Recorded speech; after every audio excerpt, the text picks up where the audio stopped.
Bismillahirrahmanirrahim. Assalamualaikum warahmatullahi wabarakatuh.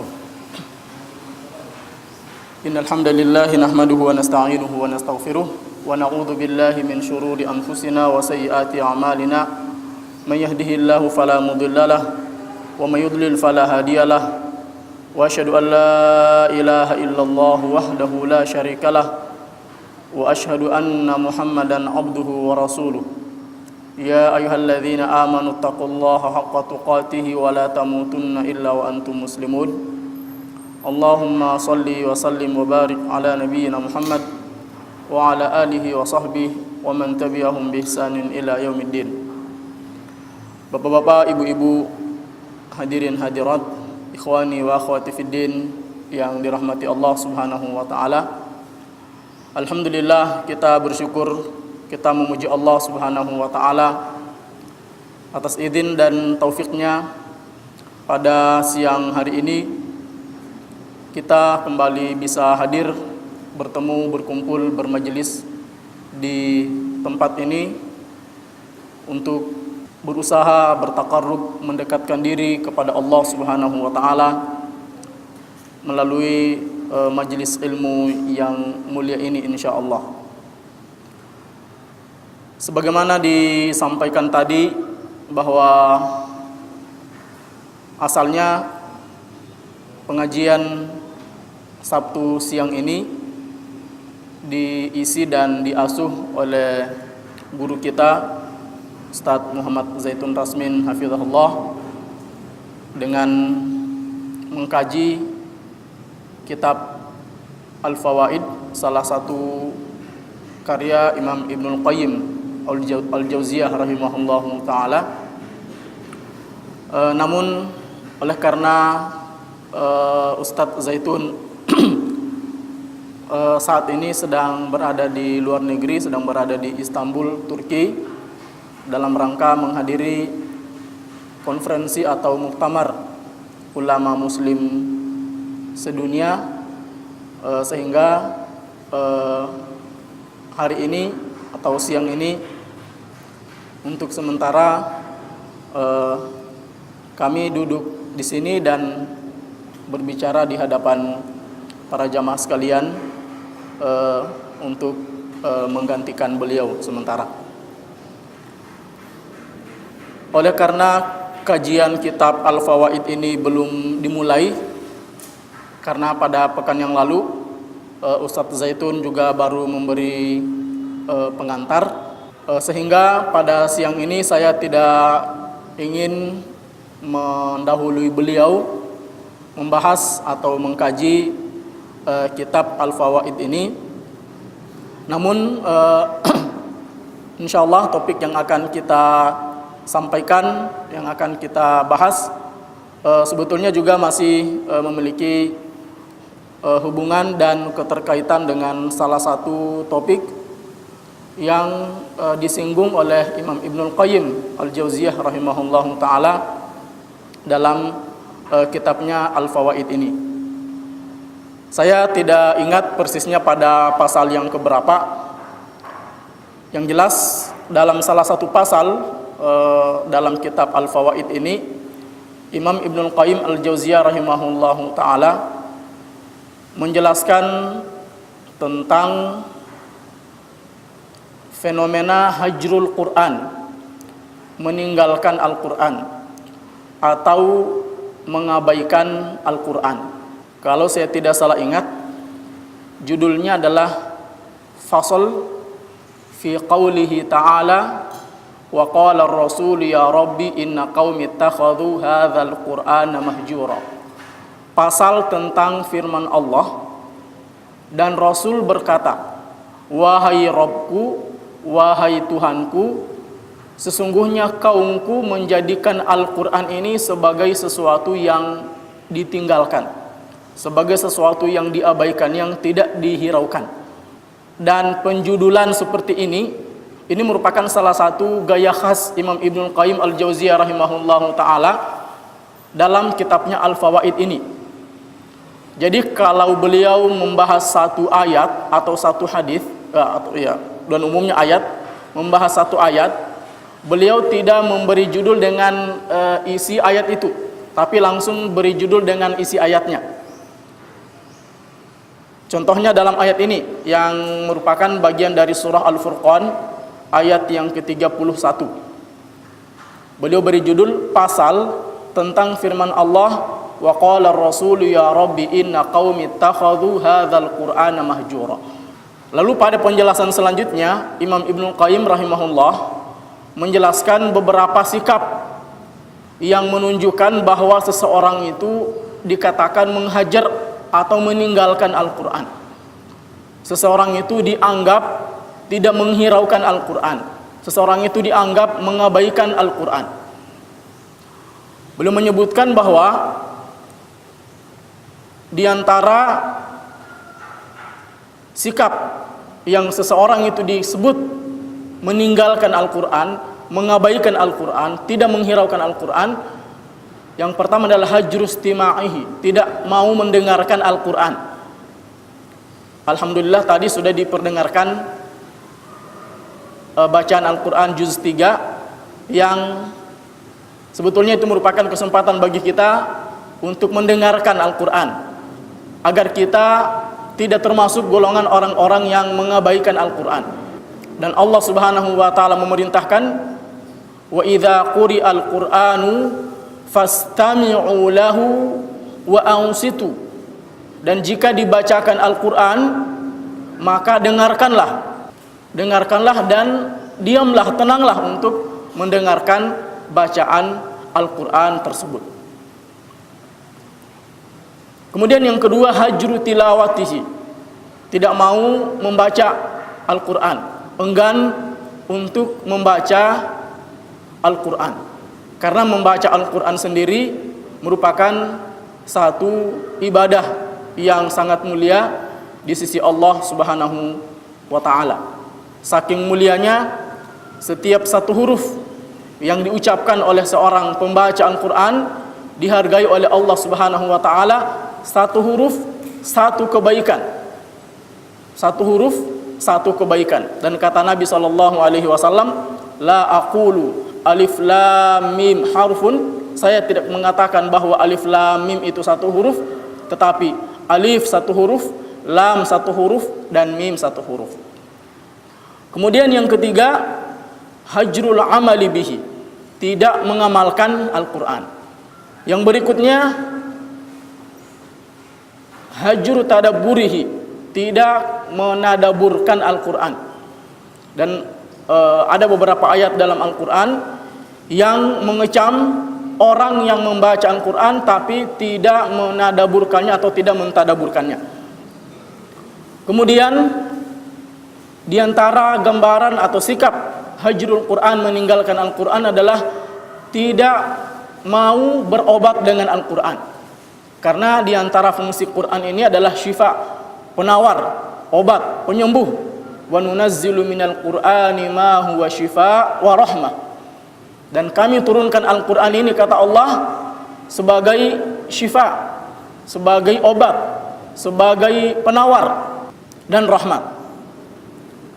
Dan yang terakhir, di antara fenomena hajrul Quran, meninggalkan atau mengabaikan Al-Quran, adalah tidak berhukum dengan Al-Quran.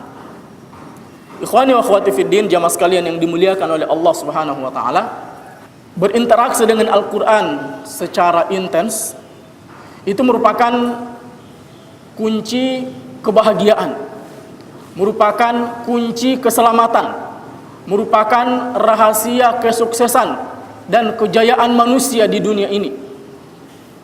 Dalam sebuah hadis yang diriwayatkan oleh Imam Muslim dan yang lainnya, Rasulullah sallallahu alaihi wasallam bersabda, "Innallaha yarfa'u bihadzal kitabi aqwaman wa yadh'u bihil akharin."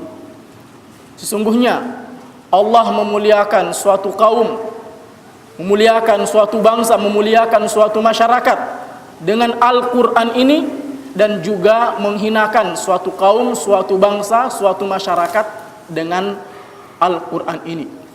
Artinya kemuliaan suatu kaum, suatu bangsa, suatu masyarakat itu sangat ditentukan oleh sikap dan pemuliaan mereka terhadap Al-Quran.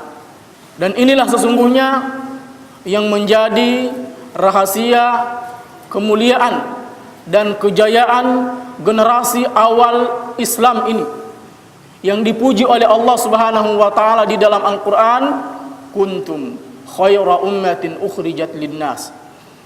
Yang dipuji oleh Rasulullah sallallahu alaihi wasallam dalam hadisnya yang sahih, khairun nasi qarni thumma alladhina yalunahum thumma alladhina yalunahum. Kata Nabi sallallahu alaihi wasallam, sebaik-baik generasi, sebaik-baik manusia adalah generasiku, maksudnya para sahabat. Thumma alladhina yalunahum, kemudian yang datang, generasi yang datang setelah mereka, yaitu para tabi'in.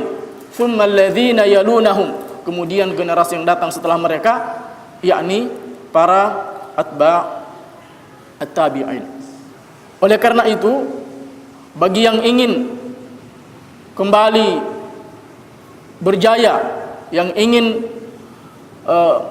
meraih kemuliaan yang dijanjikan oleh Allah Subhanahu wa taala, falyarji' ilal Qur'an, maka hendaknya kembali kepada Al-Qur'an, kembali kepada wahyu Allah Subhanahu wa taala, Al-Qur'an dan sunnah Rasulullah sallallahu alaihi wa ala alihi wasallam. Persoalannya kemudian adalah, hari ini atau saat ini sebetulnya kita juga sudah berinteraksi dengan Quran. Kita sudah membaca Al-Quran, sudah mengkaji kitab-kitab tafsir Al-Quran. Tetapi kemudian, kenapa Al-Quran itu belum benar-benar merasuk ke dalam hati kita? Mengapa Al-Quran belum mewarnai seluruh sisi dan aspek kehidupan kita? Bahkan ada orang yang membaca ayat Al-Quran tentang jilbab misalnya dengan sangat fasih, tetapi dia sendiri belum berjilbab dengan sempurna. Bahkan mungkin ada orang yang membaca ayat tentang sholat berjamaah, kewajiban untuk sholat berjamaah, tetapi dia sendiri masih suka meninggalkan sholat berjamaah. Belum lagi kalau kita menengok kepada ayat-ayat yang lain. Ada ayat yang mungkin fasih membaca, melantunkan, melagukan ayat tentang haramnya riba, tetapi dia masih bermuamalah dengan riba. Kalau memberi pinjaman, menerima bunga, mengambil bunga, mempersyaratkan riba dan seterusnya. Quran yang kita baca sama persis dengan Quran yang dibaca oleh para sahabat.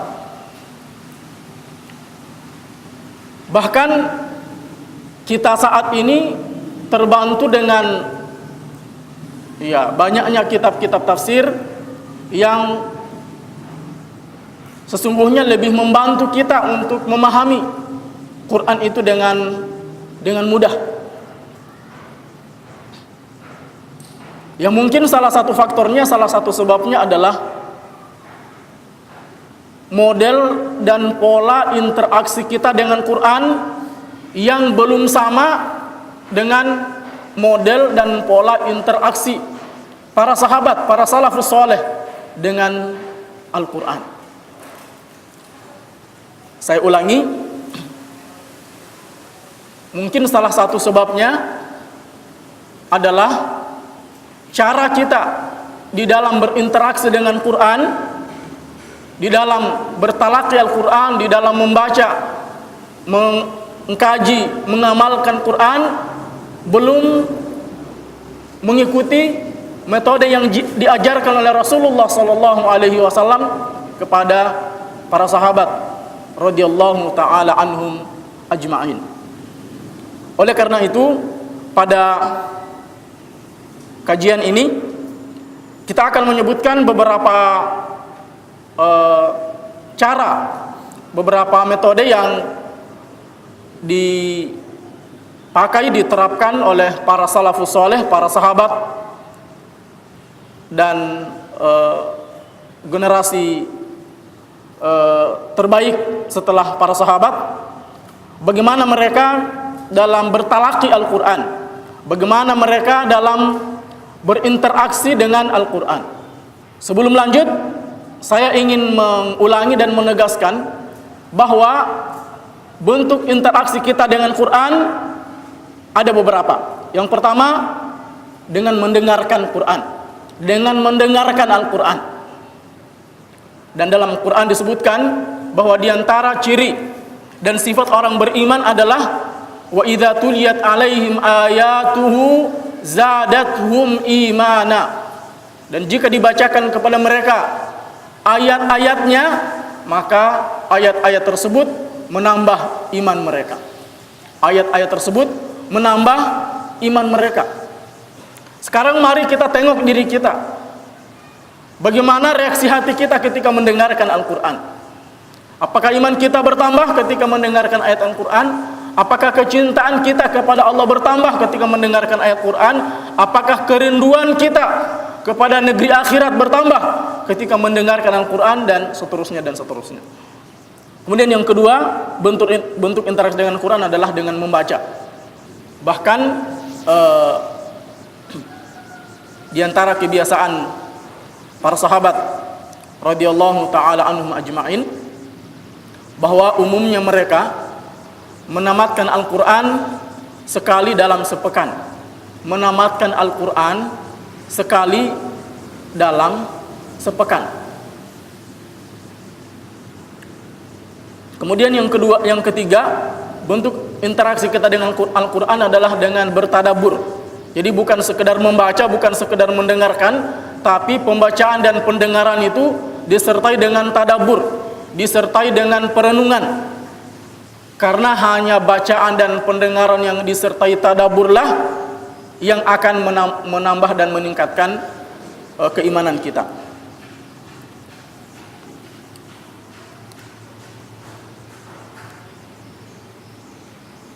Di antara metode salaf, metode para sahabat dalam berinteraksi dengan Al-Quran adalah pertama, mengenali keagungan dan maksud diturunkannya Al-Quran. Mengenali keagungan dan maksud diturunkannya Al-Quran.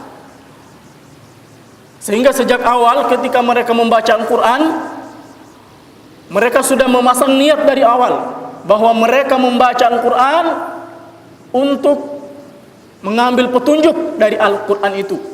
Karena memang mereka yakin, mereka sadar bahwa Quran ini diturunkan oleh Allah Subhanahu wa taala sebagai hudan, sebagai petunjuk.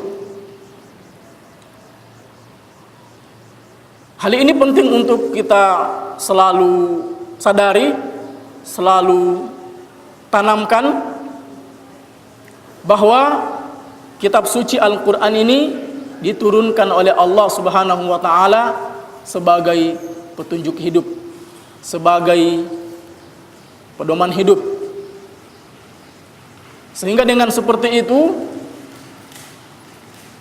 akan muncul sikap ta'zim, ya, sikap pengagungan dan kecintaan terhadap Al-Quran. Ikhwan dan akhwat sekalian, Bapak dan Ibu jamaah yang dimuliakan Allah Subhanahu wa taala, kalau ada buku baru yang bestseller yang kemudian Anda sukai, maka saya yakin Anda tidak akan meninggalkan buku tersebut sebelum Anda menamatkannya. Yang suka baca novel, kalau ada novel baru bagus, biasanya tidak mau meninggalkannya sebelum menamatkannya. Selalu ingin dibaca. Harusnya dengan Al-Quran melebihi itu semua. Karena kecintaan kita kepada Al-Quran bukan sekedar kecintaan karena suka, tapi kecintaan yang di dalamnya ada sikap ta'zim kepada zat yang menurunkan Al-Quran itu, pengagungan terhadap Allah Subhanahu wa taala yang menurunkan Al-Quran itu.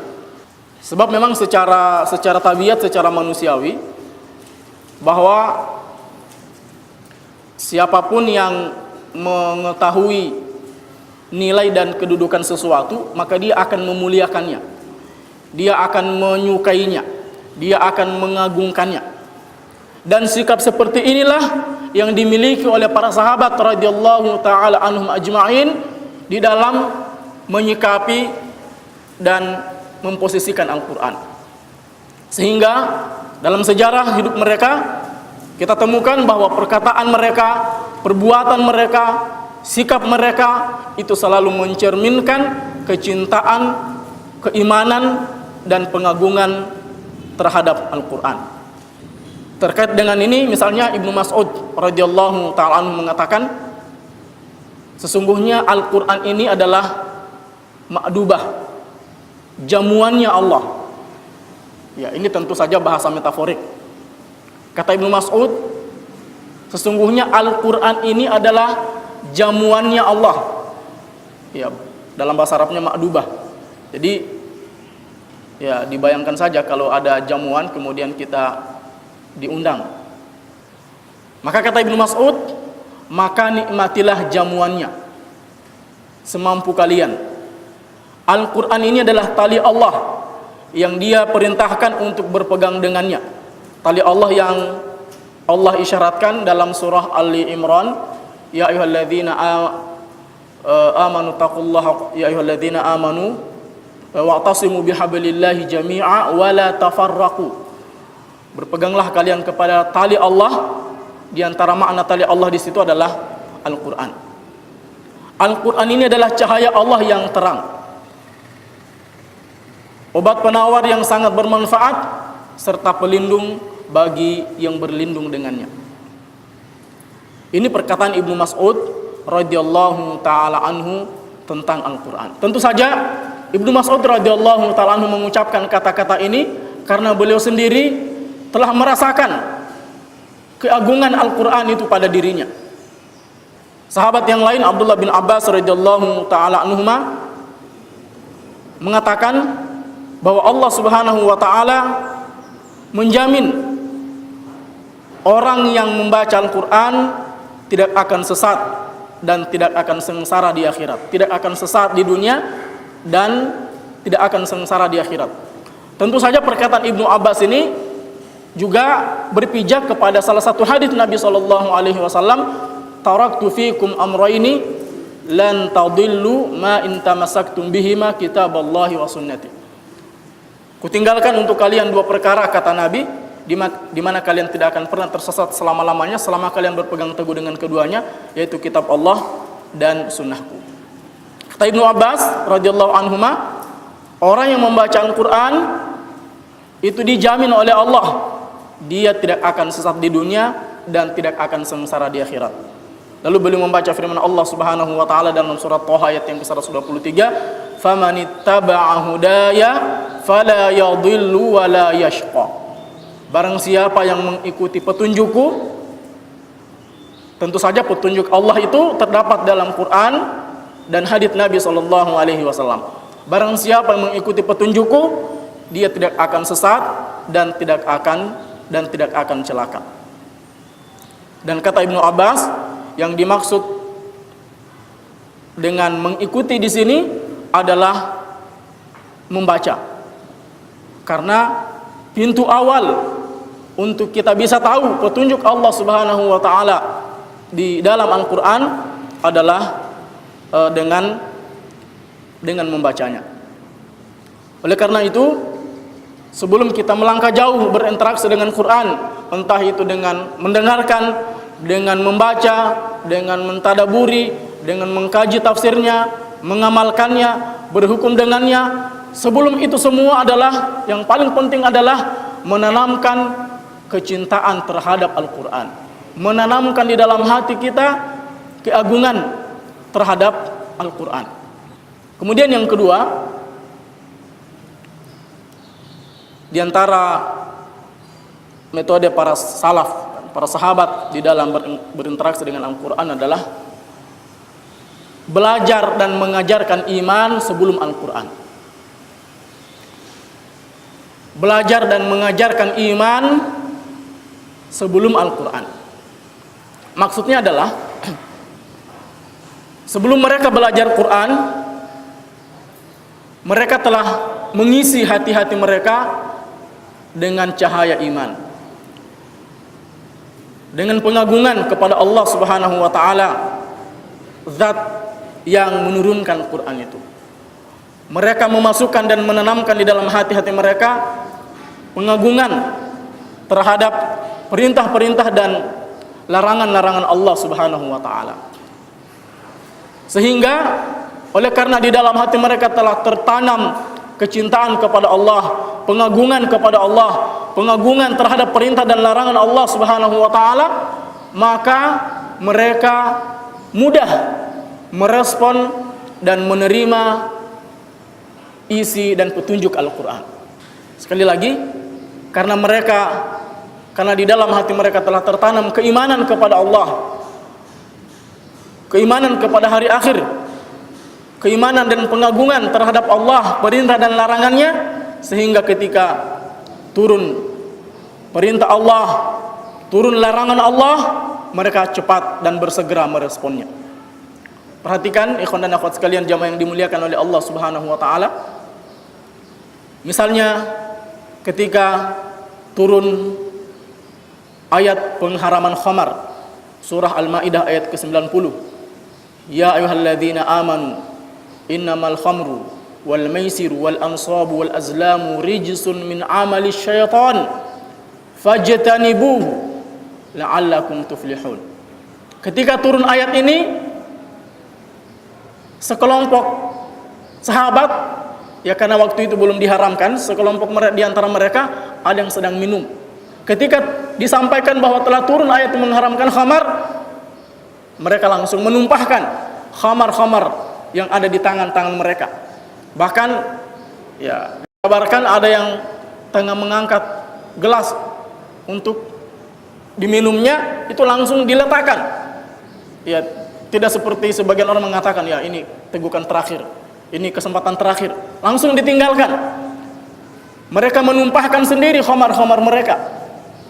Bahkan dalam riwayat disebutkan sampai sebagian lorong-lorong di kota Madinah itu khamar itu mengalir di beberapa lorong-lorong di kota Madinah. Kenapa? Karena iman telah tertanam di dalam hati mereka. Kecintaan dan pengagungan terhadap Allah telah merasuk ke dalam jiwa-jiwa mereka. Ketika turun perintah untuk berjilbab, untuk berhijab, maka ayat itu segera direspon oleh para sahabiyat, para wanita-wanita beriman di kalangan sahabat, sehingga mereka langsung mencari kain untuk menutupi kepala mereka, rambut-rambut mereka. Tidak seperti sebagian orang hari ini berpikir, ya nanti aja besok ke butik, nanti aja ke tukang jahit, nanti aja. Yang pasti saat itu juga mereka langsung mencari kain untuk menutupi aurat-aurat mereka. Dan karena memang cara inilah, manhaj inilah yang diterapkan oleh Al-Quran dalam membina para sahabat di awal-awal Islam.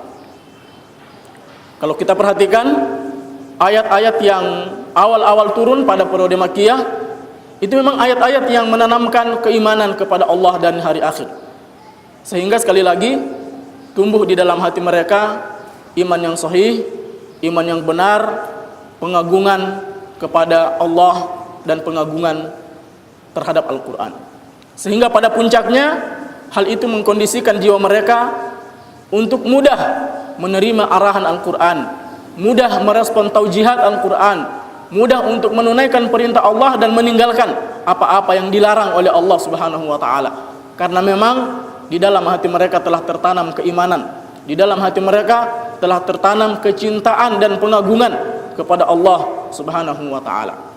salah seorang sahabat Nabi yang tentu saja juga sudah pasti merupakan murid Nabi SAW, Jundub ibnu Abdullah radhiyallahu taala mengatakan, kami bersama Nabi SAW saat kami masih pemuda, kami belajar iman sebelum belajar Al-Quran. Lalu kami belajar Al-Quran sehingga iman kami bertambah. Athar ini dikomentari oleh Imam Hasan Al-Basri rahimahullahu taala. Kata Imam Hasan Al-Basri, dahulu para sahabat mereka belajar iman sebelum belajar Al-Quran.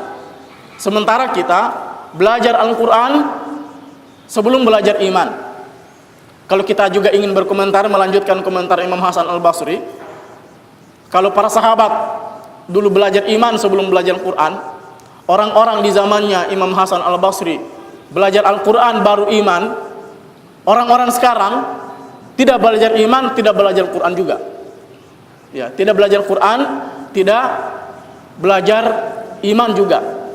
Atau belajar Quran dengan cara yang salah. Mengkaji Quran dengan teori yang dikembangkan oleh para orientalis. Ya, misalnya di antara teori yang selalu dikembangkan, dan ini biasanya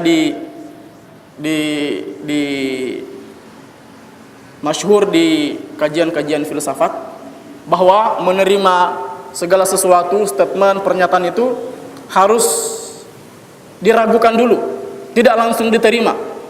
Sehingga teori seperti ini juga dipakai di dalam membaca ayat-ayat Al-Quran dan juga hadis-hadis Rasulullah SAW.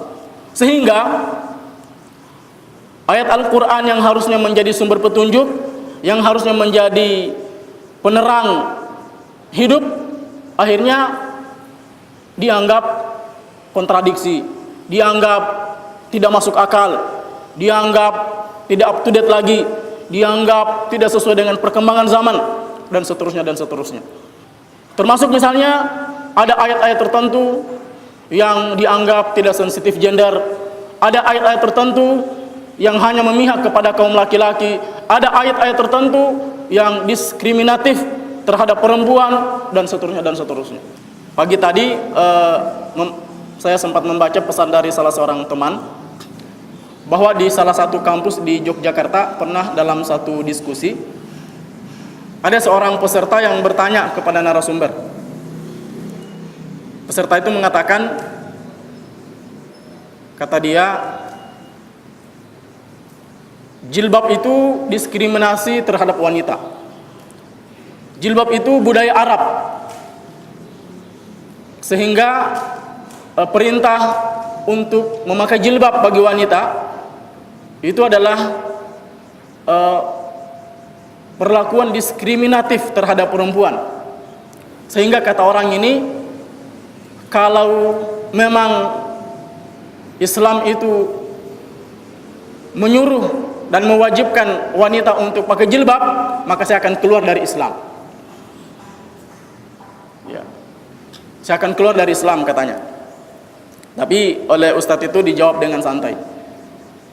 Ya, bagi seorang muslim yang beriman jelas bahwa jilbab itu adalah perintah Allah yang tertera tertulis dalam Al-Quran. Dan Allah itu maha agung, maha besar, maha mulia. Dan kemuliaan Allah tidak akan pernah bertambah sedikit pun dengan Anda pakai jilbab. Dan kemuliaan Allah tidak akan berkurang meskipun Anda murtad dari agamanya. Apalagi hanya orang seperti Anda. Dan ini disyaratkan oleh Allah Subhanahu wa taala dalam sebuah hadis qudsi,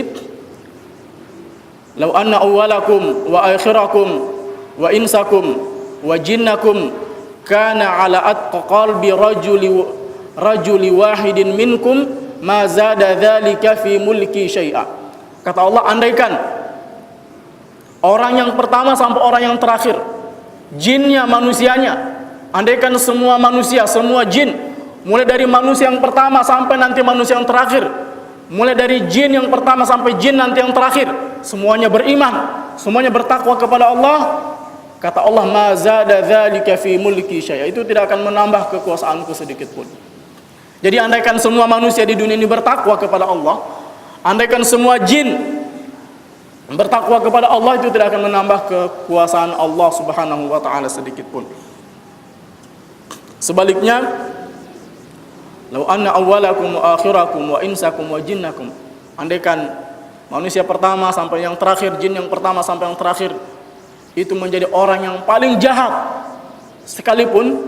Jadi andaikan misalnya semua orang ini bermental seperti Fir'aun, andaikan semua jin punya hati seperti Fir'aun, semuanya, tidak ada orang yang, pokoknya tidak ada jin, tidak ada manusia yang tunduk patuh taat kepada Allah, itu tidak akan menambah dan tidak akan mengurangi kemuliaan dan kekuasaan Allah Subhanahu wa taala sedikit pun. Oleh karena itu, ikhwani wa akhwati fiddin, jamaah sekalian yang dimuliakan oleh Allah Subhanahu wa taala, ketika kita ingin berinteraksi dengan Quran, entah itu mendengarkannya, membacanya, mengkajinya, mentadaburkannya, maka sebelum itu kita harus tanamkan di dalam diri kita, di dalam jiwa kita, keimanan kepada Allah, keimanan kepada semua janji-janji Allah, pengagungan kepada Allah Subhanahu wa taala. Yakin bahwa yang sedang kita baca adalah wahyu Allah Subhanahu wa taala. Yang sedang kita baca adalah kalamullah, perkataan Allah Subhanahu wa taala. Bukan kemudian kita datang kepada Al-Qur'an dengan satu pemikiran yang sudah ada di kepala kita, lalu kemudian kita datang di hadapan Quran untuk mencari pembenaran, mencari justifikasi dari apa yang sudah kita yakini, dari apa yang sudah kita pegangi tersebut. Dan cara inilah yang membuat orang-orang liberal, orang-orang yang mengidap penyakit sepilis, sekularisme, pluralisme dan liberalisme, ketika mereka datang kepada Quran, ketika mereka membaca Quran, datang kepada Quran dengan niat yang tidak baik, dengan maksud untuk mencari pembenaran dan justifikasi dari apa yang mereka, dari syubhat, pemikiran, keroncongan yang sudah ada di kepala mereka, sehingga mereka mengklaim ada ayat-ayat pluralis, ada ayat-ayat yang membenarkan paham pluralisme agama, ada ayat-ayat yang membenarkan doktrin dan paham liberalisme. Kata mereka, kullun ya'malu ala syakilati, semua orang bisa. Ya. Jadi sejak awal cara mereka mendekati Quran sudah keliru. Bukannya datang untuk mengambil petunjuk dari Al-Quran, tapi datang kepada Quran untuk mencari pembenaran dan justifikasi dari paham-paham keliru mereka. Kemudian yang ketiga, di antara cara dan metode para salaf, para sahabat radhiyallahu anhum ajma'in di dalam berinteraksi dengan Quran, dalam belajar Quran, dalam bertalaqi dan bertadabbur Quran, mereka memposisikan Quran itu sebagai surat dari Allah, sebagai risalah, sebagai pesan dari Allah Subhanahu wa taala. Jadi bayangkan, renungkan kalau Anda menerima surat dari orang yang Anda agungkan, dari orang yang Anda hormati, menerima surat dari orang yang Anda cintai, menerima surat dari atasan Anda bagi yang misalnya bekerja. Tentu surat itu akan dibaca dengan serius. Apalagi misalnya kita terima surat kopnya dari kepresidenan misalnya. Kita tentu tidak mungkin meletakkan surat itu langsung di tempat sampah. Bahkan terkadang baru terima dari tukang pos atau dari pengantar surat, langsung dibuka, langsung dibaca dengan serius kira-kira apa isinya.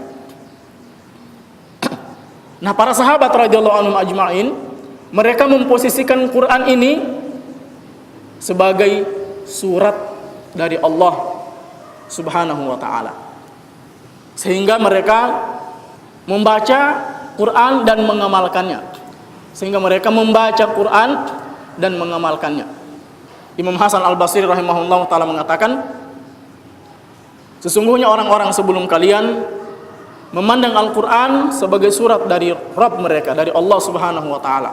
Oleh karena itu, mereka membaca dan mentadaburinya pada malam hari dan mengamalkannya pada siang hari. Jadi malamnya mereka baca Quran, entah dalam sholat mereka atau di luar sholat mereka, dan pada siang harinya mereka mengamalkan Al-Quran tersebut. Ibnu Mas'ud radhiyallahu ta'ala pernah mengatakan, ta'allamna al-Quran 10 ayat. Kami belajar Quran, kata Ibnu Mas'ud, 10 ayat. Mereka tidak melewati 10 ayat tersebut sampai mereka membacanya, memahaminya, menghafalkannya dan mengamalkannya.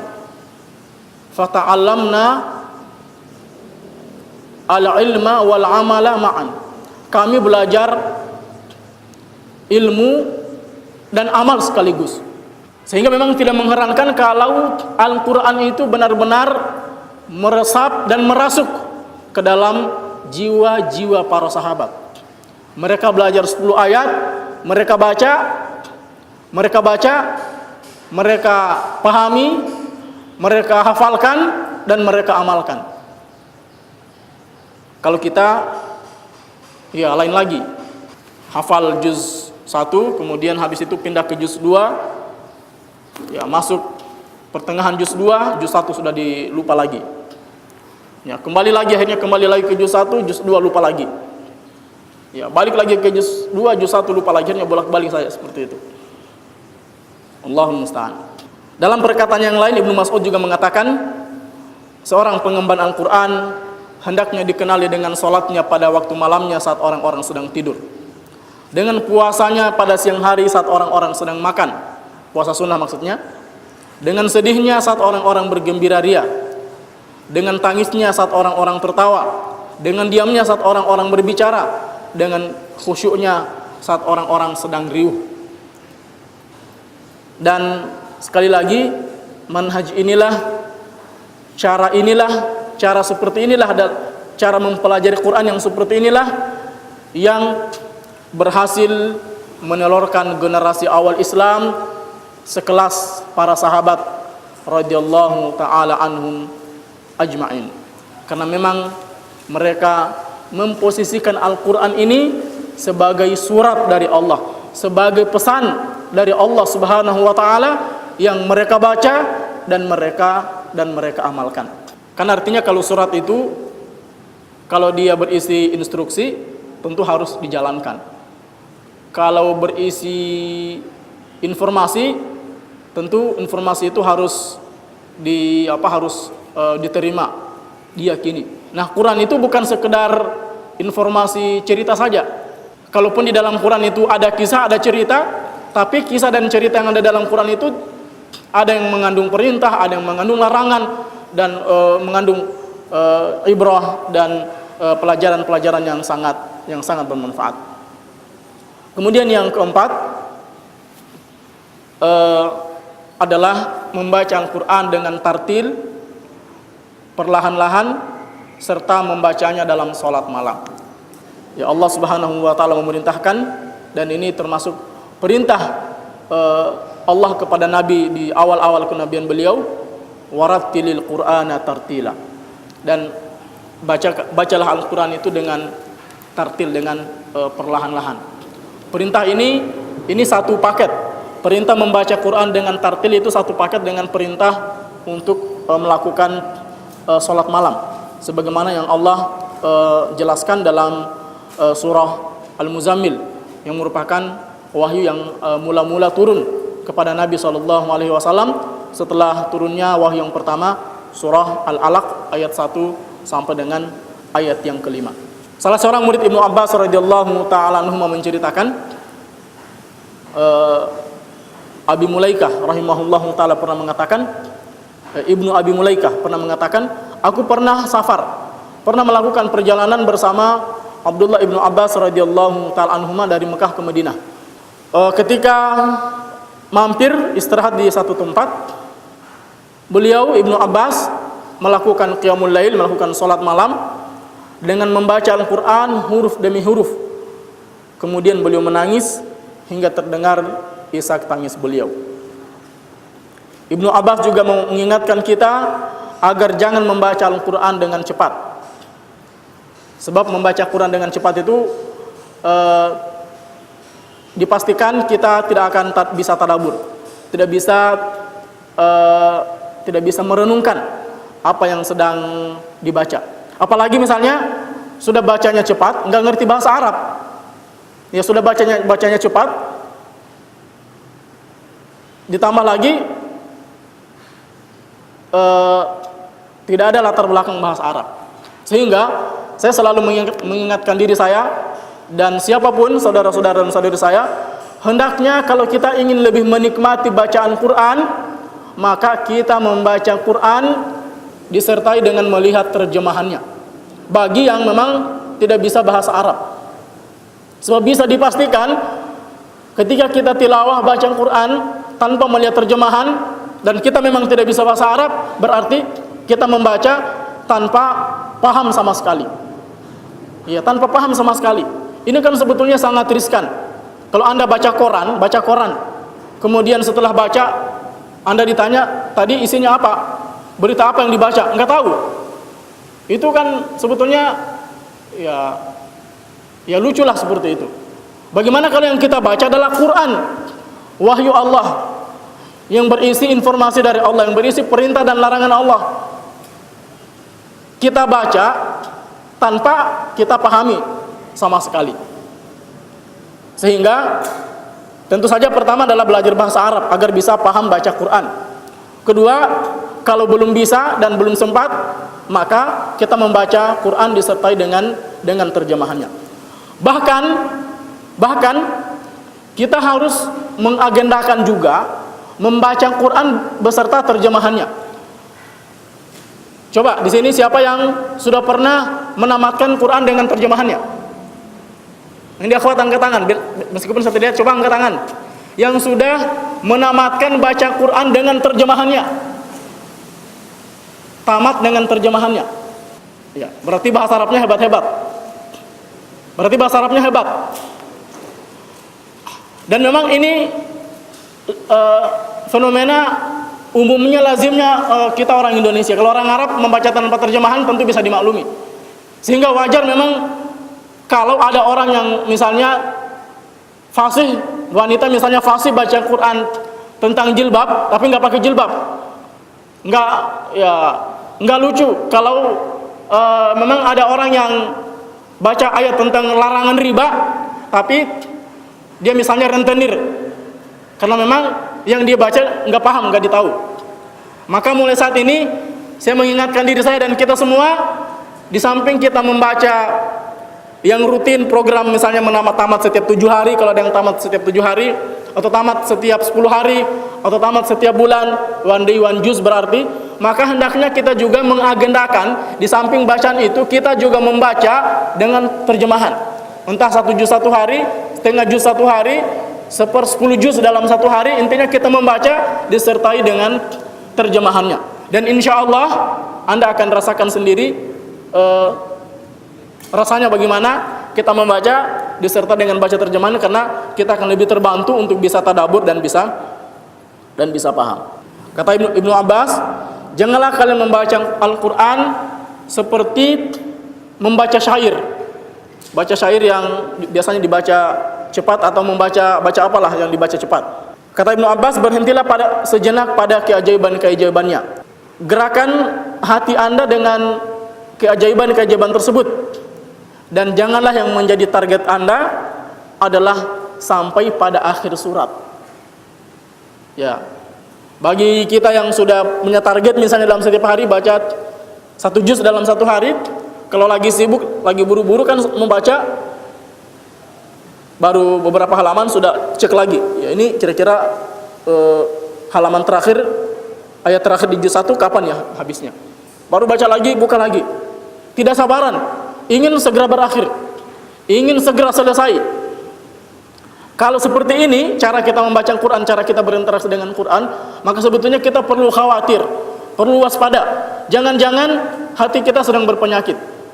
Kata sahabat yang mulia Utsman bin Affan radhiyallahu taala anhu, "Lau tahurat qulubuna ma syabi'at min kalami rabbina." Andaikan hati-hati kita benar-benar suci, benar-benar bersih, maka hati kita tidak akan pernah puas menikmati Quran. Yang belajar bahasa Arab tentu tahu bahwa kata-kata syabi'at artinya kenyang. Kenyang menikmati makanan. Kenyang karena makan. Kalau kenyang karena minum, ya bahasa Arabnya bukan syabi'ah. Ya, Utsman bin Affan radhiyallahu anhu mempermisalkan Quran ini seperti makanan. Yang kata beliau, andaikan hati kita benar-benar bersih, maka hati kita tidak akan pernah kenyang dengan Quran. Sedikit memudahkan kita sampai pada pemahaman ini. Kalau ada makanan yang sangat lezat, yang sangat kita suka, biasanya tidak ingin berhenti, selalu mau nambah, ya selalu mau porsi jumbo, satu porsi nggak cukup. Itu kalau makanan yang kita suka, apalagi makanan itu misalnya bergizi, enak, dan murah, atau gratis misalnya. Utsman bin Affan mempermisalkan Quran itu seperti itu, karena memang sejatinya Quran ini adalah nutrisi bagi hati kita. Al-Quran ini adalah nutrisi bagi jiwa, nutrisi bagi hati. Sehingga karena dia nutrisi, maka dia merupakan sumber kehidupan, kekuatan dan kesehatan hati kita. Karena begini, fisik kita ini akan hidup, akan kuat dan akan sehat kalau fisik ini diberi asupan makanan dan minuman yang sehat dan bergizi. Yang sehat dan bergizi. Ya, maaf saja misalnya kalau hari-hari mie instan, ya sarapan Indomie, makan siang super mie, makan malam mie kocok Bandung, besoknya lagi ya mie goreng ini. Bayangkan 10 hari Anda makan itu saja. Ya. Pasti ya akan loyo dan lemas terus. Nah, sebetulnya jiwa kita juga seperti itu. Jiwa kita ini juga butuh suplai nutrisi yang bergizi. Dan makanan bagi jiwa tentu bukan makanan fisik, minuman dan seterusnya. Nah, dia sesuatu yang memang yang abstrak. Di antaranya adalah Al-Quran, zikrullah, istighfar, doa dan seterusnya. Ya, sehingga memang sebelumnya Syekh Asy-Syanqiti rahimahullahu taala dalam kitabnya Adwaul Bayan mengatakan bahwa membaca membaca tartil perlahan-lahan itu lebih membantu kita untuk bisa tadabbur, bisa merenungkan. Misalnya baca A'udzu billahi minasyaitonir rajim. Innal ladzina kafaru biayatina sawfa nuslihim nara.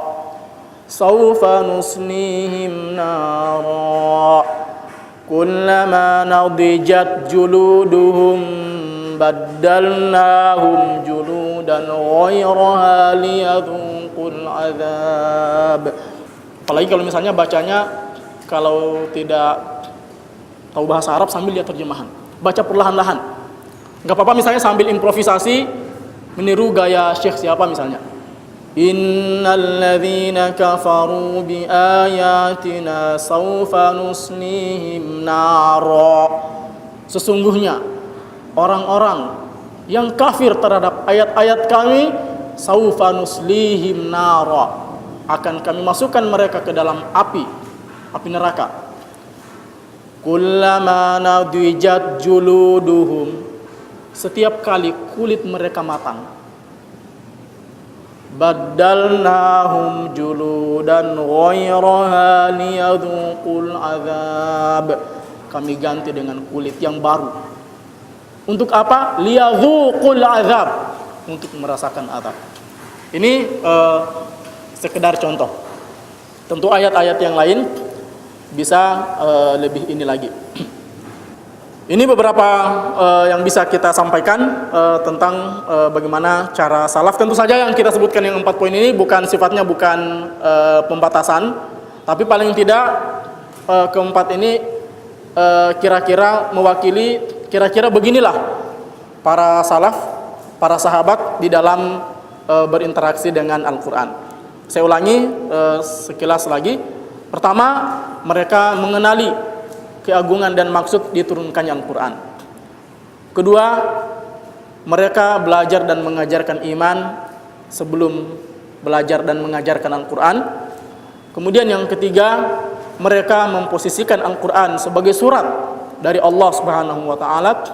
Dan yang ketiga, membaca Al-Quran secara tartil dan perlahan-lahan, serta membacanya dalam sholat malam. Demikian yang benar datangnya dari Allah Subhanahu wa Ta'ala, yang salah kelemahan dan kekurangan kami mohon ampun kepada Allah Subhanahu wa Ta'ala. Wa sallallahu ala nabiyyina Muhammad wa ala alihi wa sahbihi wasallam wa akhiru da'wana anil hamdulillahi rabbil alamin.